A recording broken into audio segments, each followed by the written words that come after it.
Hello everyone, welcome to my class. Today I am going to explain a new poem, How the Little Kite Learned to Fly. This poem is written by Catherine Pye. This poem expresses the fearful nature of the little kite. In the beginning, the little kite was afraid of flying high.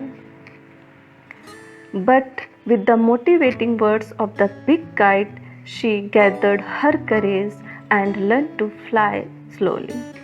Finally, she succeeded. Let's see the poem.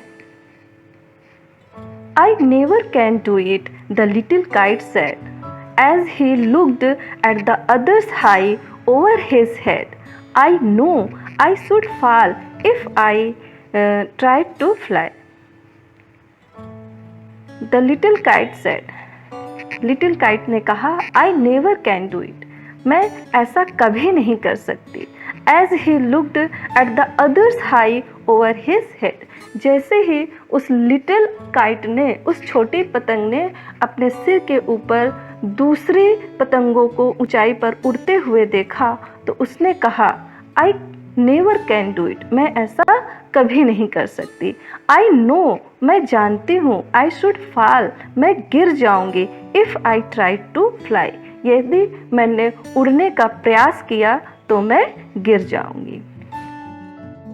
Try, said the big kite. Only try, or I fear you never will learn at all. तो big kite ने कहा, try, कोशिश करो. Only try, केवल कोशिश करो. और I fear, या तो फिर मुझको डर है, मैं डरती हूँ. You never will learn at all, तुम कभी भी उड़ना नहीं सीख पाओगी. But the little kite said, little kite ने कहा, I am afraid I will fall, मैं डरती हूँ, मैं गिर जाऊंगी. The big kite nodded, well goodbye, I am off. तो बिग काइट ने अपना सिर हिलाया और कहा, वेल ठीक है, goodbye, I am off, मैं तो चली. And he rose toward the tranquil sky, और फिर वह ट्रंकल स्काई की ओर, शांत आसमान की ओर उड़ गई. Then the little kite's paper stayed at the side. फिर लिटिल काइट का पेपर साइड को देखकर, उस दृश्य को देखकर मोटिवेटेड होता है, स्टिड होता है, इंस्पायर्ड होता है. And trembling he shook himself free for flight. And trembling, और कांपते हुए, ही शुक हिमसेल्फ, उसने अपने आप को हिलाया. फ्री फॉर फ्लाइट, फ्लाइट करने के लिए, उड़ने के लिए उसने अपने आप को कांपते हुए, उड़ने के लिए उसने अपने आप को फ्री किया, स्वतंत्र किया.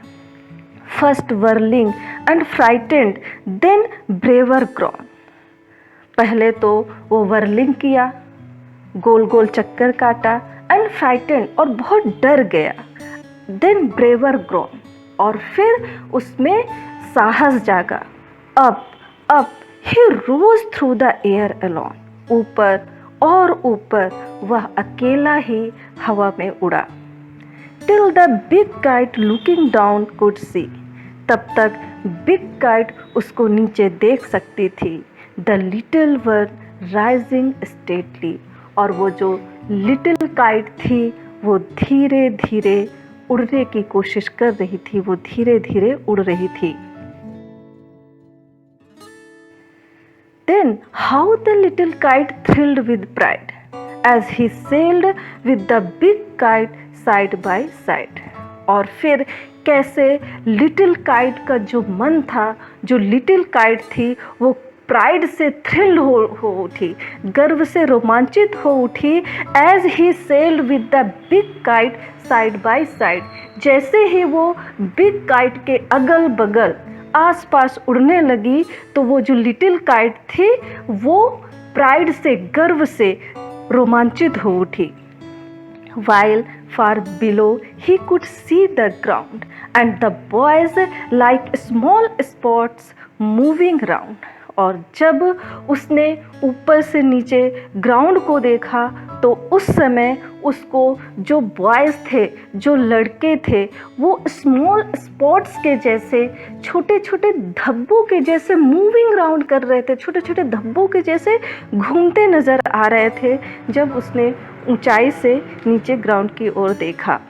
दे rested high in the quiet air. उसके बाद बिग काइट और लिटिल काइट ने उन्होंने क्वाइट एयर में, शांत हवा में ऊंचाई पर आराम किया।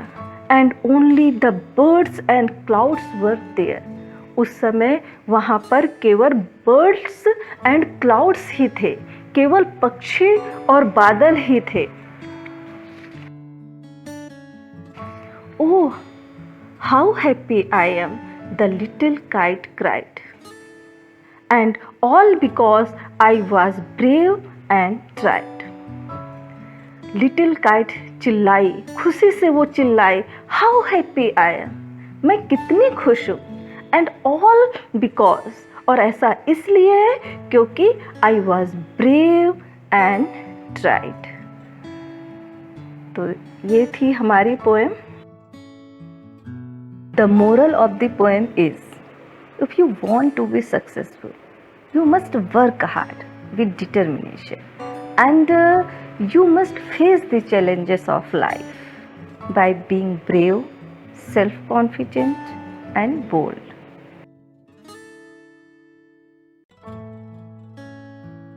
Let's see meanings in context. Nodded means moved head up and down, or from side to side, means सिर हिलाना। Tranquil means peaceful, means शांत। Stirred means inspired, motivated। Trembling means shaking with fear, means डर से कांपना। Steadily means little by little, और gradually means थोड़ा थोड़ा करके, धीरे धीरे। Sailed means flew, और moved smoothly means उड़ गए। Whirling means moving round and round, means गोल गोल चक्कर लगाना। Okay, thank you guys. We will continue in the next session.